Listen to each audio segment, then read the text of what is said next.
The crack of the gunshot echoed through the desert canyon just as Clara Norton's shoulder slammed against another jutting rock, and she felt the rope binding her wrists suddenly go slack. She had perhaps 2 seconds to register what was happening before gravity took hold. Her body already airborne from the momentum of being dragged behind the outlaw's horse at full gallop. The dusty ground of the Nevada territory rushed up to meet her, and then strong arms caught her mid-fall, absorbing the impact with a grunt. Clara crashed into a solid chest, and they both tumbled into the scrub brush together, rolling twice before coming to a stop in a cloud of red dust. "Got you," a deep voice said near her ear, breathless but steady. Clara could not speak. Her throat was raw from screaming, her dress torn to ribbons, her skin scraped bloody from being hauled across the unforgiving terrain for what felt like miles. She blinked up at the face above her, framed by the brilliant June sky of 1882, and saw a pair of storm-gray eyes studying her with intense concern. "Are you hurt bad?"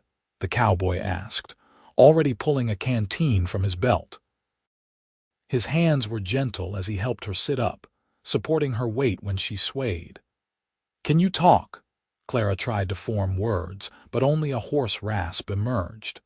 The cowboy uncapped the canteen and brought it to her cracked lips, tilting it carefully so she could drink without choking. The water was warm, but it was the most beautiful thing she had ever tasted. "Easy now," he murmured. "Small sips." In the distance, the 3 outlaws who had kidnapped her from the Pioche stage-coach station that morning were wheeling their horses around, realizing their captive was no longer attached to the lead rope. Clara felt panic spike through her exhausted body, but the cowboy was already moving. He set her gently against a boulder, pressed the canteen into her trembling hands, and stood in one fluid motion, his rifle already coming up to his shoulder. "You boys keep riding," he called out, his voice carrying across the canyon with an authority that made Clara shiver for an entirely different reason than fear. "This woman is under my protection now." The outlaws pulled up about 50 yards away, their horses dancing nervously. Clara could see them conferring, gesturing. One of them, the leader with the filthy bandana covering the lower half of his face, pointed at the cowboy and shouted something she could not quite make out. Her rescuer did not move, did not flinch. He stood like a statue carved from the desert itself, the rifle steady in his hands. "I said ride on. I will not tell you again." There was a long, tense moment where Clara was certain they would charge. She had heard these men talking during her ordeal, had heard them laughing about what they planned to do with her once they reached their hideout in the mountains. They were wanted men, killers and thieves who had nothing to lose. But something in the cowboy's stance, in the absolute certainty of his voice, must have given them pause. The leader spat into the dirt, yanked his horse's head around and kicked it into a gallop away from them. The other 2 followed, and within moments they were nothing but dust trails disappearing around the canyon bend. Clara released a breath she had not known she was holding. Her hands were shaking so badly the canteen nearly slipped from her grip. The cowboy turned back to her, lowering his rifle, and for the first time she got a proper look at him. He was tall and lean, built like a man who spent his life in the saddle. His face was tanned dark from the sun, with strong features and a jaw shadowed with several days' worth of stubble. Dark brown hair curled slightly at his collar beneath his dusty hat. He could not have been much older than her own 22 years, perhaps 25 or 26. When he crouched down beside her again, she saw those gray eyes were ringed with the faintest hint of blue. "Name is Daniel Owens," he said, setting the rifle aside to examine her injuries. "I am a deputy out of Pioche. Been tracking those men since they robbed the assayer's office 3 days ago. Did not know they had taken a hostage until I spotted them from the ridge. Clara, she managed, her voice barely above a whisper. Clara Norton. Miss Norton. He nodded respectfully, then gestured to her torn dress and bloodied arms. May I need to see how bad you are hurt? She nodded, too exhausted and in too much pain to be modest. Daniel worked with practiced efficiency, checking her arms and legs for broken bones, examining the rope burns on her wrists, gently probing the knot forming on her temple where one of the outlaws had struck her during the initial abduction. Nothing broken, he said after a few minutes, relief evident in his voice. But you are badly scraped up and these rope burns need tending. Can you ride? Clara looked past him and saw his horse, a sturdy sorrel gelding, standing calmly about 20 feet away. The animal had not fled despite the gunshot and commotion, which spoke to good training. I think so, she said. If I must. My camp is about 2 miles south near a spring. Got medical supplies there and food. I can get you cleaned up, then tomorrow we will head back to Pioche. Daniel stood and offered her his hand. Think you can make it that far? Or I can bring the supplies here if you need to rest first. Clara looked at the sun, already beginning its descent toward the western horizon. The thought of spending the night out in the open, even with a deputy for protection, made her nervous. But she also knew she needed help, needed medicine and bandages, and somewhere safe to recover. And despite only knowing this man for a handful of minutes, something in his steady gaze made her feel safer than she had since the moment those outlaws had grabbed her off the street. I can make it, she said, taking his hand and letting him pull her to her feet. Her legs nearly buckled, but he caught her elbow, steadying her until she found her balance. All right then. Let me help you up. Daniel called to his horse with a soft whistle, and the gelding trotted over obediently. With careful movements, clearly trying not to hurt her further, Daniel lifted Clara into the saddle and then swung up behind her. He reached around her to take the reins, and Clara found herself leaning back against his chest, suddenly aware of how solid and warm he was, how his arms formed a protective bracket around her. If you need to stop, just say so, he told her, his breath stirring her hair. No rush. Those outlaws will not be back. How do you know? Clara asked as the horse began moving at an easy walk. Because they are cowards who prey on the weak, Daniel said, and there was steel in his voice now. They only took you because you were alone and unprotected. Faced with someone willing to fight back, they always run. Seen it a dozen times. Clara was silent for a moment, processing this. You saved my life, she said finally, the reality of it settling over her like a weight.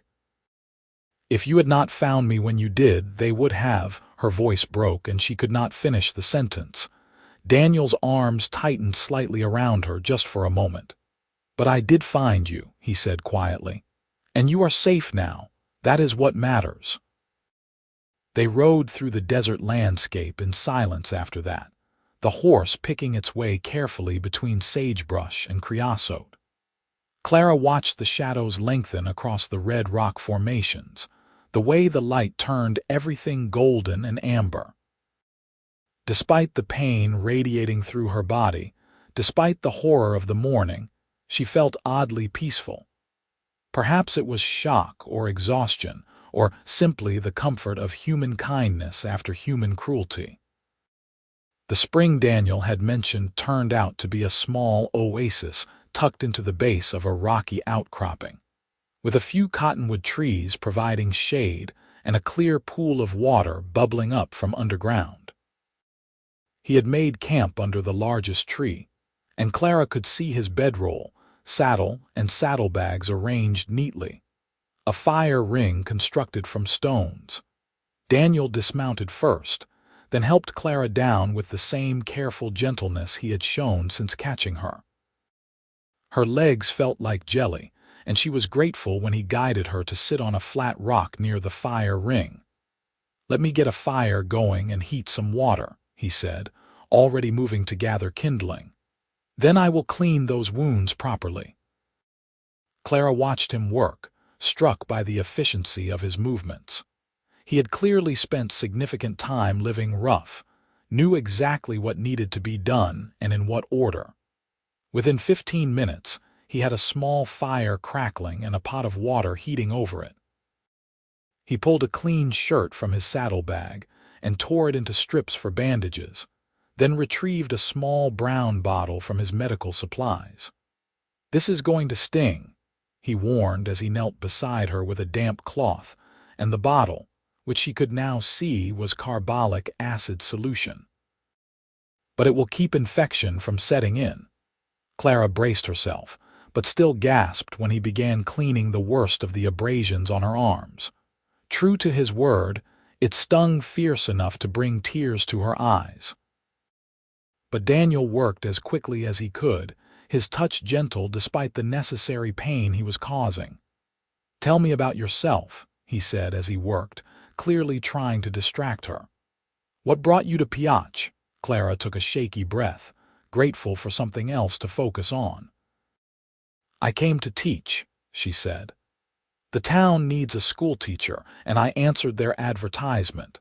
Arrived on the morning stage and was waiting for the woman who runs the boarding house to come meet me when those men grabbed me." Daniel's jaw tightened.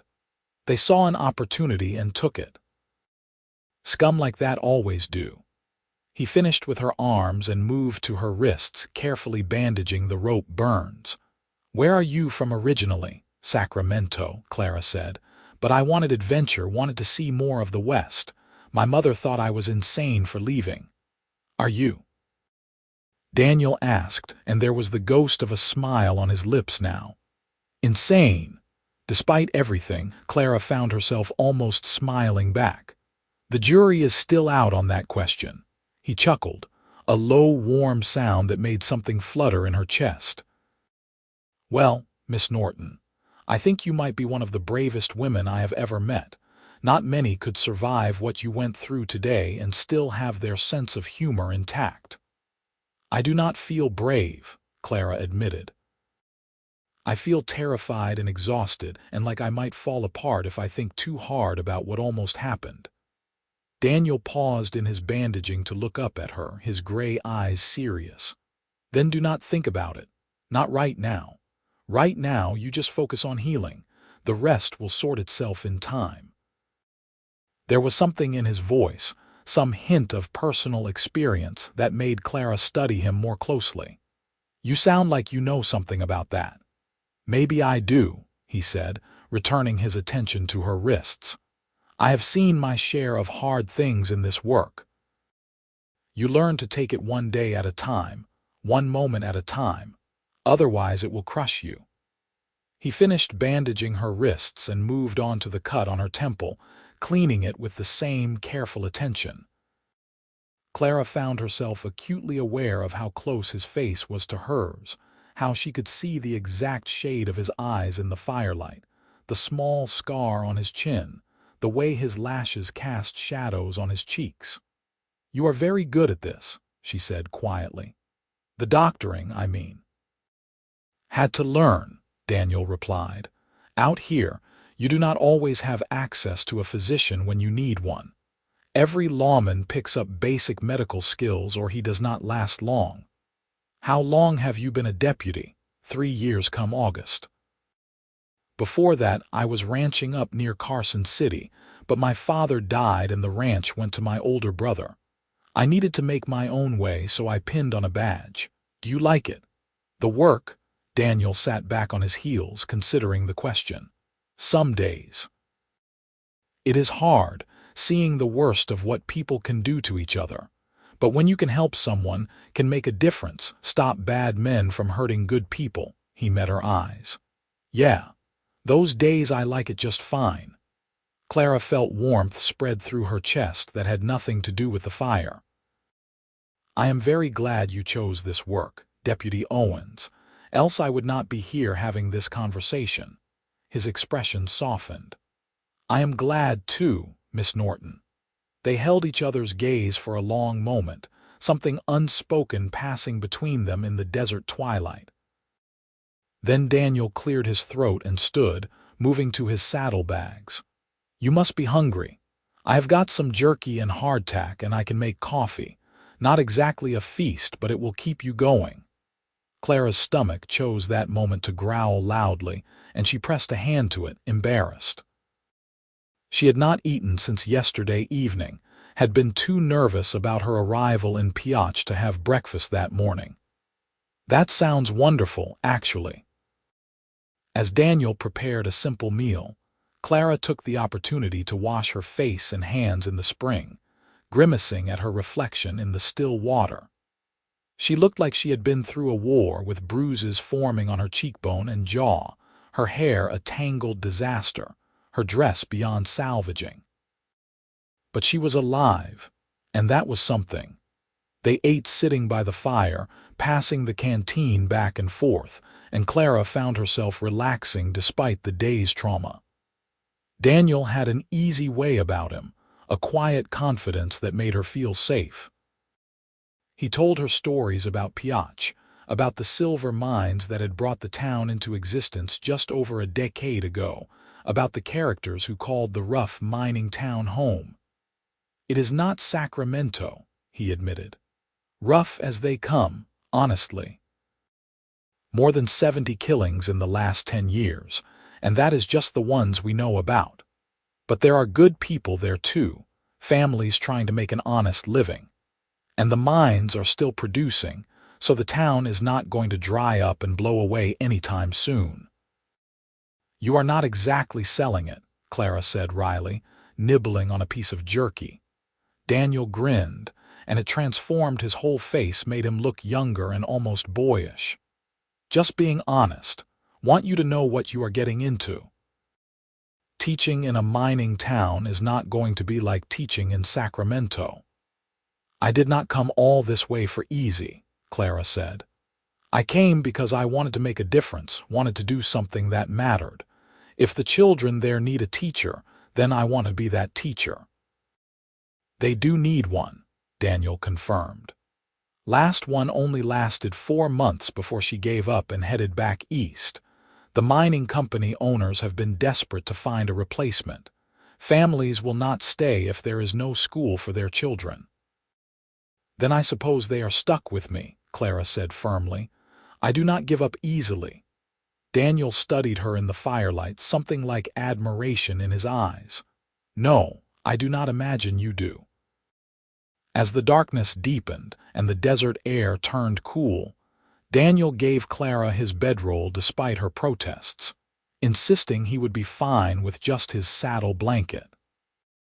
He built up the fire to keep them warm through the night, then settled on the opposite side of the flames, his rifle within easy reach. "You should try to sleep," he said gently. "We have got a decent ride ahead of us tomorrow, and you need rest to heal." Clara lay down, pulling the blanket up to her chin, and stared at the stars scattered across the black sky above. They seemed impossibly bright out here, away from any town lights, so many of them she could not begin to count. She could hear the soft sounds of the desert at night, the crackling of the fire, the gentle breathing of the horse. "Deputy Owens," she said into the darkness. "Daniel," he corrected.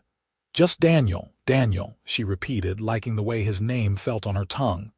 "Thank you for everything. I do not know how I will ever repay you." "No repayment needed," he said, his voice soft and rough at the same time.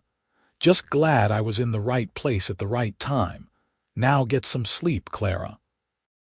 She closed her eyes, and despite everything that had happened, despite the pain and the fear, she fell asleep almost immediately, lulled by the warmth of the fire and the presence of the man watching over her.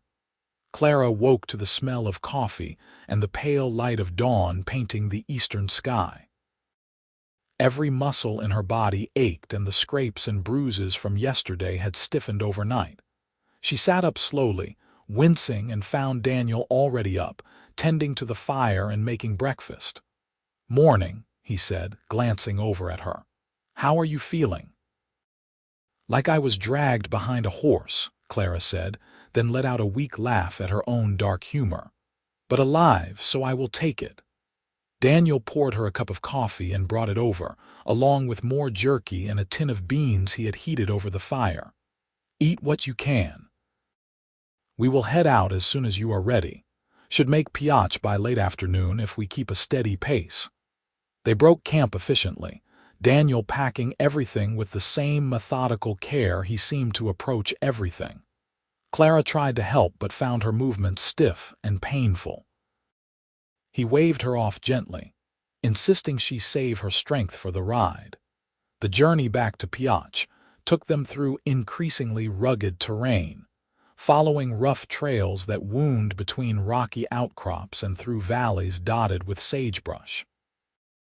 Daniel kept the horse at an easy pace, checking on Clara frequently to make sure she was holding up.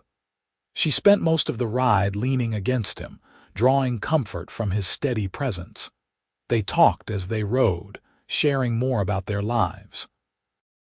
Daniel told her about growing up on the ranch, about learning to ride before he could properly walk, about the brother who inherited everything, and made it clear Daniel was not welcome to stay.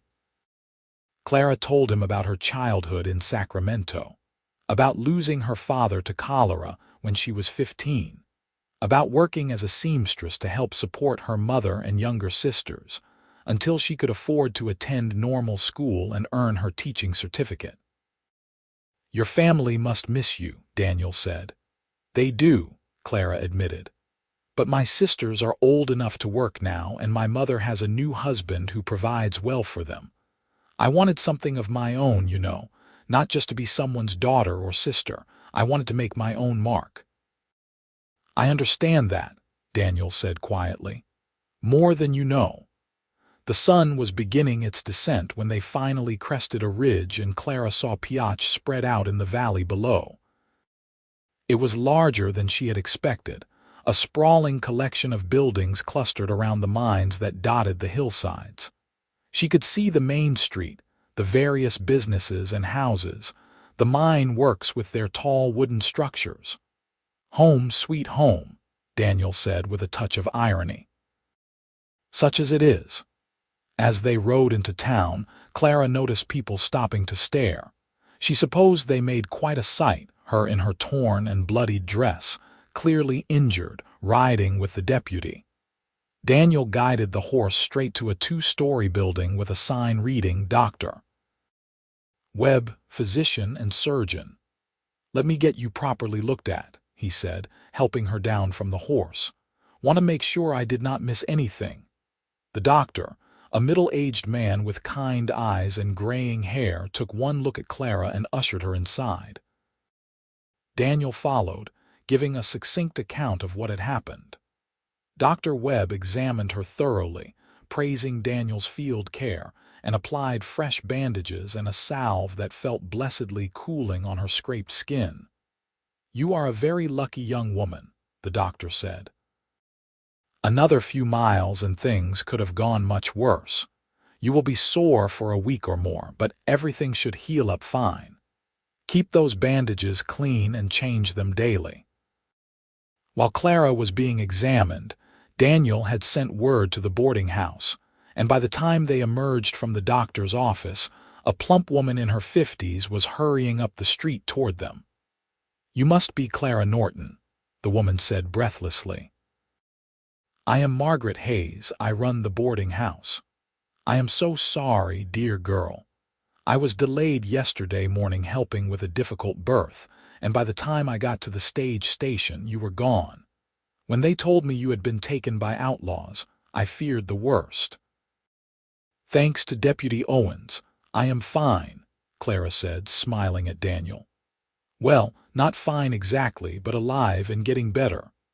Margaret fussed over her like a mother hen, insisting Clara come immediately to the boarding house for a hot bath and proper meal and rest. Daniel helped Clara up the street, carrying her small travel case that had been retrieved from the stage station, and saw her settled into a clean, comfortable room on the second floor. The school board will want to meet with you, Margaret said, already heating water for a bath. But I will tell them you need a few days to recover first. You just rest and heal, dear. Daniel lingered in the doorway, his hat in his hands. I will need to file a report about the incident, he told Clara, and I will be going after those men again once I have restocked my supplies. But I wanted to make sure you were settled first. Clara crossed to him, reaching out to touch his arm. You are going after them. Those men. It is my job, he said simply, and they cannot be allowed to do this to someone else. Please be careful, Clara said, surprised by the intensity of feeling behind her words. She had known this man for barely a day, but the thought of him being hurt made her chest tighten with anxiety. Something flickered in Daniel's eyes. I will, he promised. And when I get back, I would like to call on you if that is all right. Make sure you are truly recovered. I would like that, Clara said softly. Very much.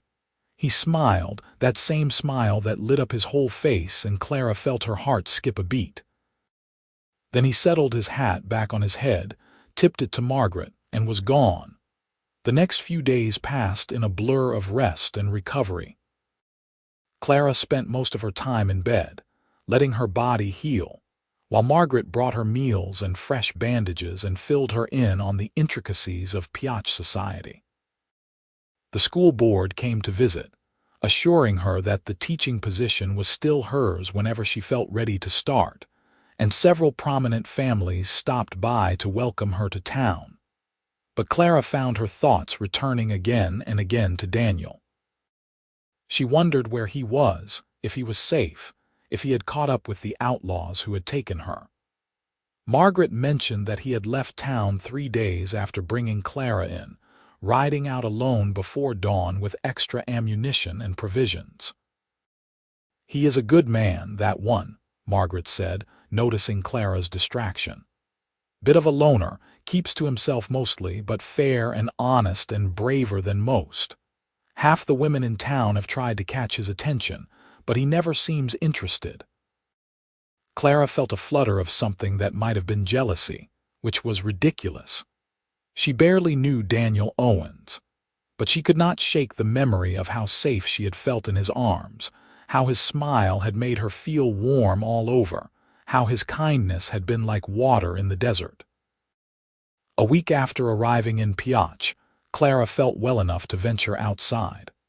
Her bruises had faded to yellow-green, the scrapes were healing cleanly, and her energy was returning. Margaret took her on a tour of the town, showing her the school building, a simple wooden structure on the east end of the main street with desks for about 30 students and a small apartment in the back where the teacher could live if they chose. Most teachers prefer to stay at the boarding house, Margaret admitted. That apartment is pretty Spartan, but it is there if you want privacy. Clara thought about it. The boarding house was comfortable, and Margaret was wonderful company, but there was something appealing about having her own space, humble as it might be. I think I might like to try the apartment, she said. At least once I am fully healed. They were walking back to the boarding house when Clara heard her name called. She turned to see a woman about her own age hurrying toward her, a wide smile on her pretty face. You must be Clara Norton, the new teacher, the woman said, slightly breathless. I am Sarah Thompson. My husband owns the general store. I heard what happened to you, and I just wanted to say how glad I am that you are all right and that you are staying. Thank you, Clara said, warming to the woman immediately. That is very kind of you. I have 2 children who will be in your class, Sarah continued. A boy of 7 and a girl of 5. They are so excited to start school properly. We have been trying to teach them at home, but it is not the same. Over the next few weeks, Clara met more families and prepared for the school opening. She moved into the small apartment behind the schoolhouse and spent her days organizing the classroom, taking stock of the meager supplies and planning lessons. The school board provided her with some basic texts and slates, but she quickly realized she would need more materials if she was going to do the job properly. Throughout this time, Daniel had not returned. Clara tried not to worry, tried to tell herself he was experienced and capable and knew what he was doing. But she found herself scanning the street every time she walked through town, hoping to catch a glimpse of his tall figure and dusty hat. The school opened on the first Monday of August with 19 students ranging in age from 5 to 14. Clara threw herself into teaching, discovering that she loved the work even more than she had anticipated. The children were hungry to learn, and their parents were supportive and grateful. The days were long and challenging, but deeply rewarding. She had just dismissed class on a Friday afternoon in mid-August when she stepped outside and saw a familiar sorrel horse tied to the rail in front of the school. Her heart leaped, and she looked around wildly until she spotted Daniel leaning against the side of the building, waiting for her. He looked tired and dustier than ever, but he was smiling, and that was all that mattered. Clara found herself running to him without conscious thought, and he pushed off the wall to catch her as she threw herself into his arms. "You are back," she said, her face pressed against his chest. "You are all right." Daniel's arms came around her, holding her close. "I am back," he confirmed. "Sorry it took so long. Tracked those men all the way into California before I caught up with them. They are in custody now on their way to the territorial prison." Clara pulled back just enough to look up at him. "You got them, all of them." "Every last one," he said with satisfaction. "They will not be hurting anyone else." Something about the way he said it, the look in his eyes, made Clara realize how dangerous the last month had been for him. "You could have been killed," she said, the reality of it hitting her. "But I was not," Daniel said gently. "I am right here." They stood there for a long moment, just looking at each other, and Clara felt the undeniable pull between them, the connection that had been forged in crisis and had only grown stronger with time and distance. She saw the same awareness in Daniel's eyes, saw the way his gaze dropped to her lips before rising again to meet her eyes. "Clara," he said, his voice rough, "I have been thinking about you every day since I left. I kept telling myself it was too soon, that we barely know each other, that I had no business feeling this way about you, but I cannot help it. I have never met anyone like you." "I have been thinking about you too," Clara admitted. "I was so worried. Every day you were gone, I was worried." "Can I court you properly?" Daniel asked. "Do this right. I know I am just a deputy without much to offer, and you are educated and could probably do better, but I want to try. I want to see where this goes." Clara reached up to cup his face, feeling the rasp of stubble against her palm. "I do not want better, I want you. And yes, Daniel Owens, you can absolutely court me." His smile was brilliant, and then he was lowering his head, giving her time to pull away if she wanted. But Clara did not want to pull away. She rose on her toes to meet him halfway, and when their lips touched, she felt like the whole world narrowed down to just this moment, just the two of them. The kiss was gentle and sweet and full of promise, and when they finally broke apart, both breathless, Clara felt like she was glowing from the inside out. "I have been wanting to do that since the moment I caught you falling," Daniel admitted. "I wish you had done it sooner," Clara said, making him laugh. Over the following months, Daniel courted Clara with patient devotion. He came to dinner at her apartment several nights a week, bringing fresh meat or vegetables from the general store and sitting with her while she graded papers, telling her about his day and listening to her stories about her students. On Sundays, they would go for long rides into the surrounding countryside, and Daniel showed her the hidden, beautiful places in the desert, teaching her to see the harsh landscape through his eyes. They attended the town's social gatherings together, and Clara noticed the envious looks from other women, heard the whispers about how the confirmed bachelor deputy had finally been caught. But she did not care about any of that. All she cared about was the way Daniel looked at her like she was precious, the way he made her laugh, the way he supported her teaching and encouraged her to follow her passions. He was there when one of her oldest students, a 14-year-old boy named Thomas, got in trouble for fighting, and Daniel talked to him man to man, helping Clara reach the troubled teen. He was there when the school board tried to cut her supply budget and argued passionately for better funding for education. He was there on cold winter mornings helping her start the fire in the schoolhouse stove before the students arrived, and Clara was there for him too. She tended his injuries when he came back from difficult assignments, listened when he needed to talk about the hard things he witnessed in his work, gave him a place of peace and comfort to return to.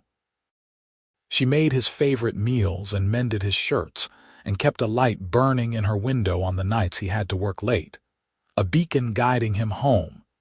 They fell in love slowly and completely, like the desert after a rain, transforming something harsh into something beautiful.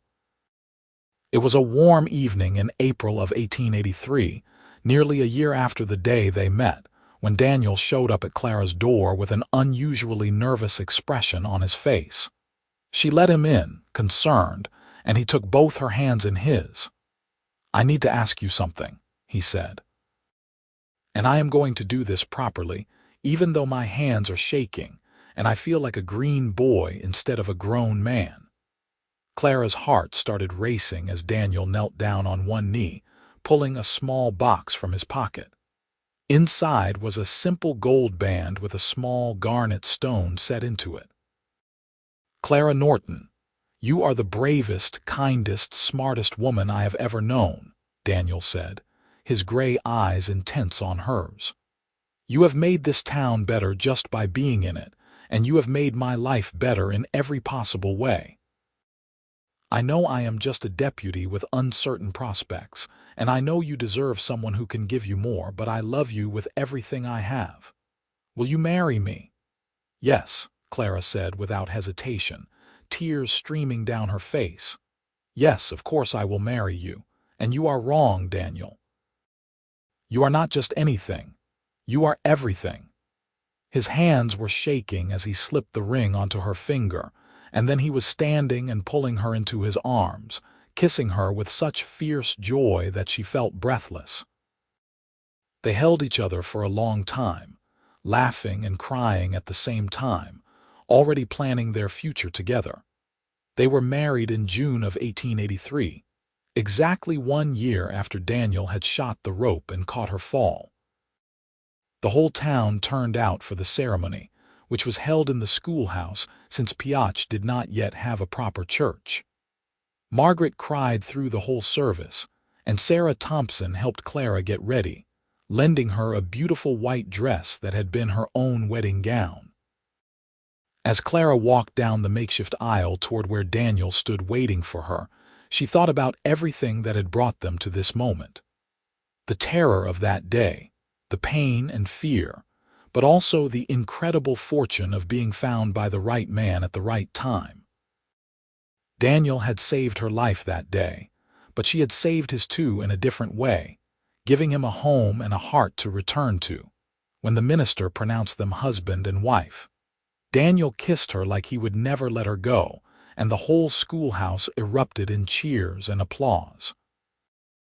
They honeymooned at a ranch owned by one of Daniel's friends up near Lake Tahoe, spending a blissful week learning each other in every way, talking late into the night about their dreams and hopes, making love with the passionate intensity of people who knew how precious life was and how easily it could be lost.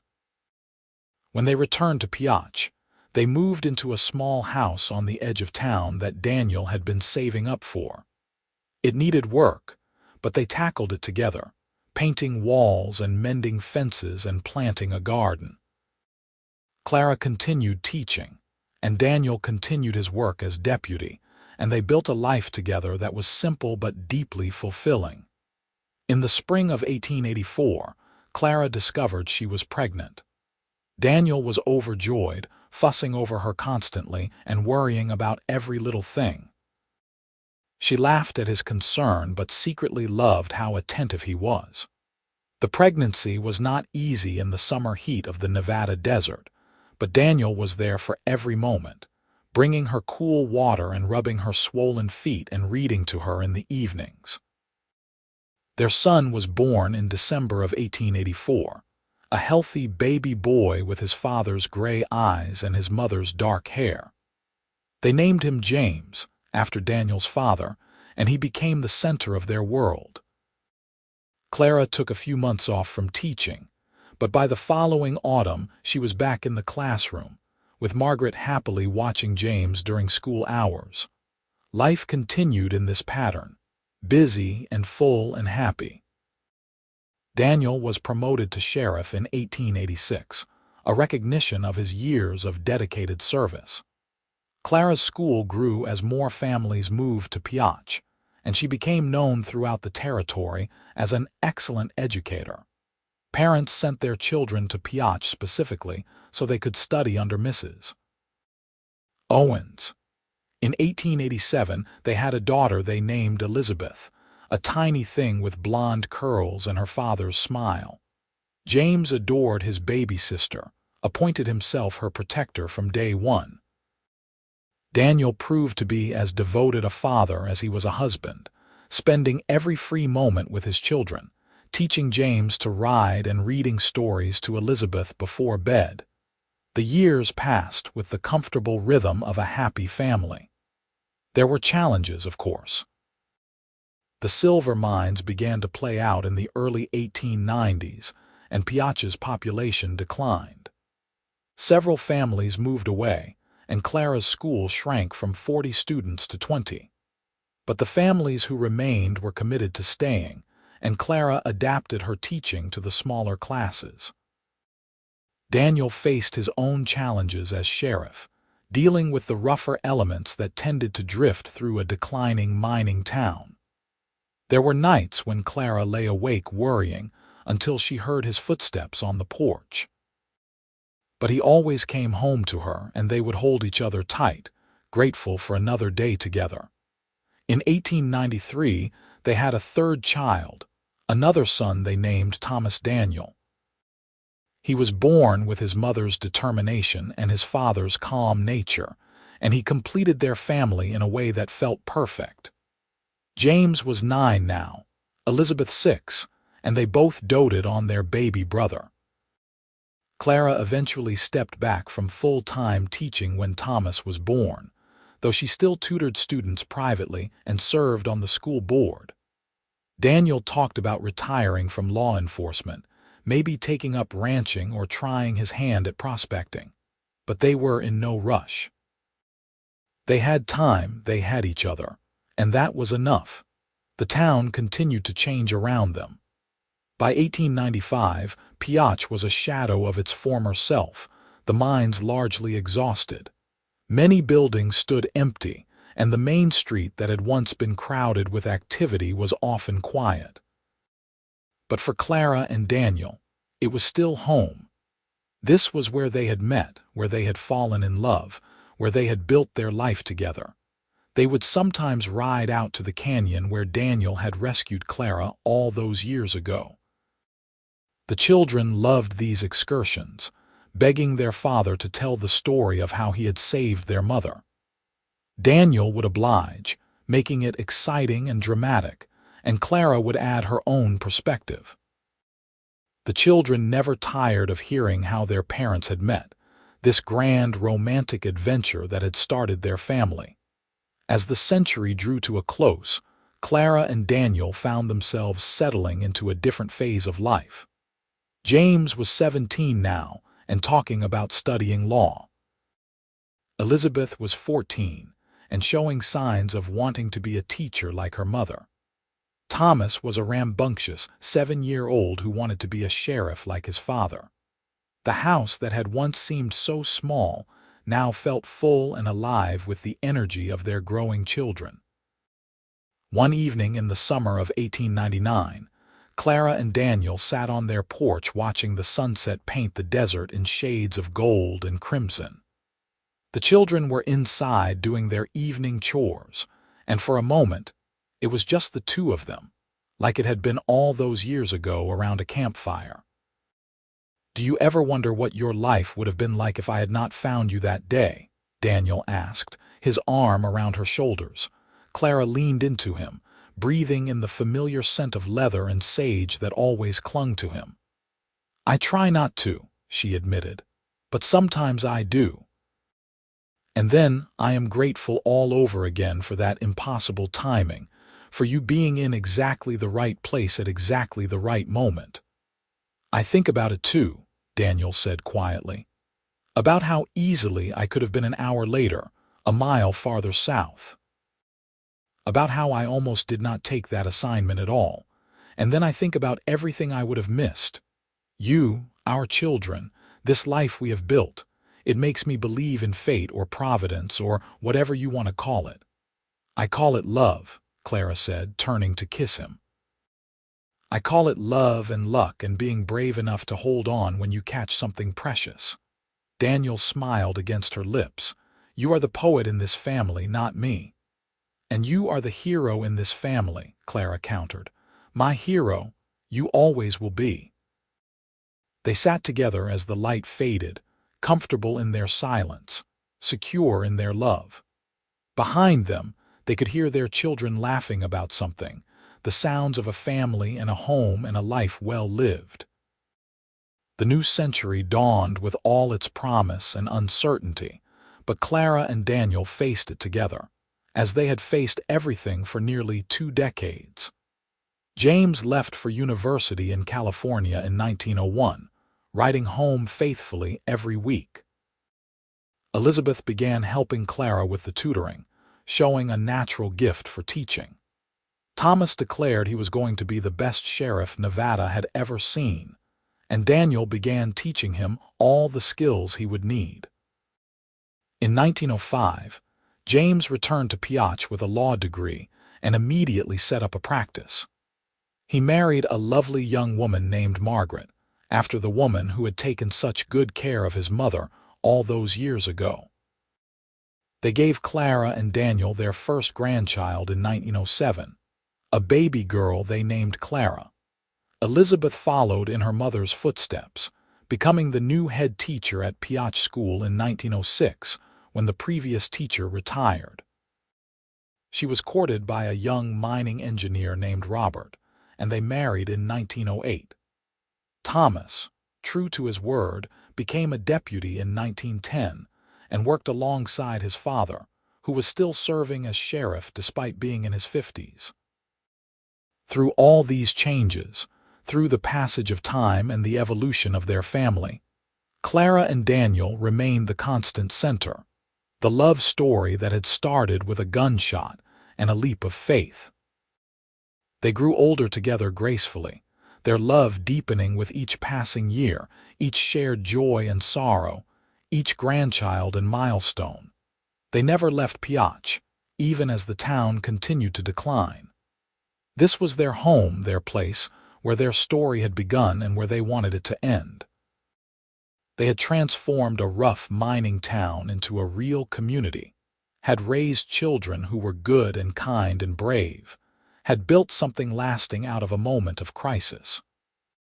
On a warm June day in 1922, exactly 40 years after Daniel had shot the rope and caught Clara's fall, they renewed their vows in a simple ceremony surrounded by their children, grandchildren, and the few remaining old-timers who remembered the early days. Clara was 62 now, her dark hair streaked with silver, but Daniel still looked at her like she was the most beautiful woman in the world. Daniel was 65, his face lined with age and weather, but Clara still saw the young deputy who had saved her life. After the ceremony, they stood together looking out at the desert they both loved, at the town that had been their home for 4 decades. "No regrets?" Daniel asked, taking her hand. "Not a single one," Clara said firmly. "You? Only that I did not kiss you sooner," he said, making her laugh. You are still making that joke after 40 years.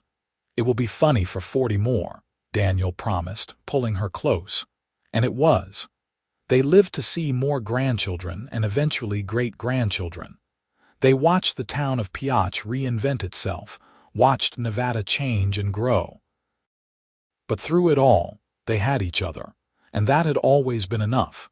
When Daniel passed peacefully in his sleep in 1931 at the age of 74, Clara held his hand and thanked him for every day they had shared.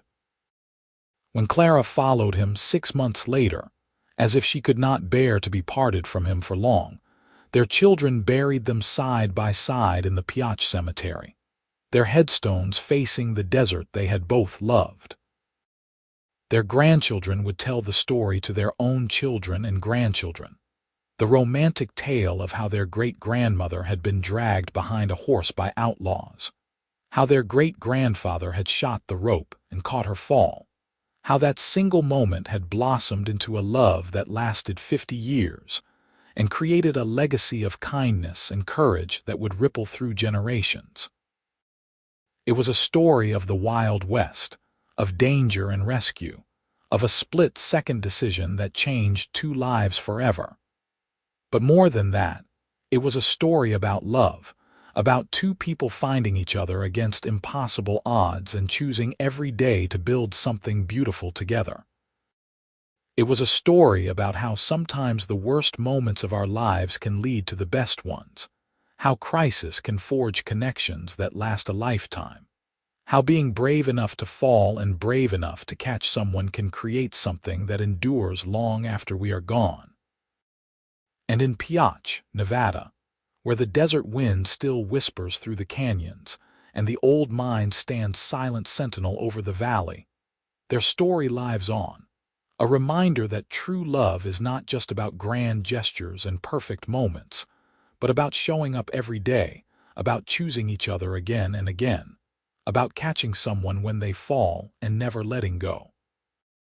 The end of their story was really just the beginning of countless others, as their children and grandchildren and great-grandchildren carried forward the legacy of Clara and Daniel Owens, the teacher and the sheriff who found each other in the most unlikely way, and proved that love could flourish even in the harshest landscape, that kindness could take root in the roughest soil, that 2 hearts beating as one could weather any storm. Their house still stands in Pioche, though it belongs to other families now. Sometimes, locals say, on quiet summer evenings you can almost hear laughter drifting from the porch, the echo of a family gathered together, the ghost of a love story that time could not erase. And the canyon where it all began, where a desperate woman was dragged across the rocks and a determined deputy took an impossible shot, remains unchanged, eternal, a testament to the moment when 2 lives collided and created something extraordinary.